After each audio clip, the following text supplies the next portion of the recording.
Ito nga mga Mars, andito na naman tayo. Kasama natin tong gutom. At ito ang napili niya. Ang tinatawag nating Tasty Quick Value Yakiniku Like. Oh.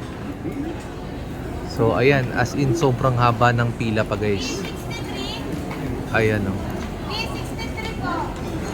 So ayan siya. Ayan na nga, papasok na tayo. Kasama si Madam. Let's go! Ayan, grabe, sobrang daming tao. At ito na nga, dumating na yung orders. Oh.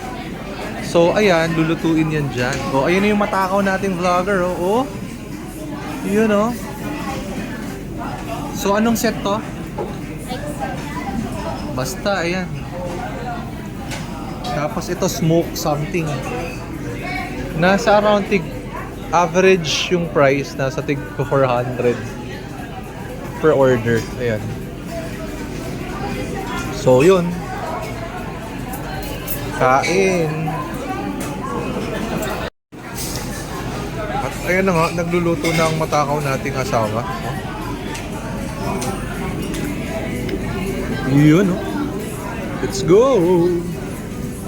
Ito pala dito sa gilid, may napakaraming condiments. Oh. Fresh chili, garlic, chili garlic, barbecue sauce, soy. Wala na tong sea salt sauce. So yun, let's go! Syempre, ayan, nagluluto na tayo at nilagyan natin ng pepper. Ito masarap tong masarap tong barbecue sauce tsaka soy sauce. Ayun, let's go! Oh, ayan na nga. Let's go. Kakain na tayo. Ang dami niya na nakain agad. Para natin patayin yung... Lagay mo natin dito.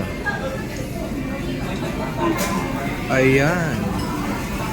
So, medyo may kamahalan siyang samgyup kasi pang eat all you can na yung presyo. Pero solid naman. Masarap. Masarap yung karne.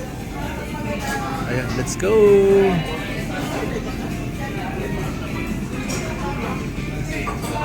At ito talaga yung mga sauce, masarap.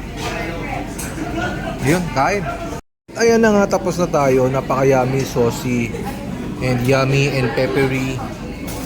At ayun, okay siya to try. Yummy, yummy. Let's go!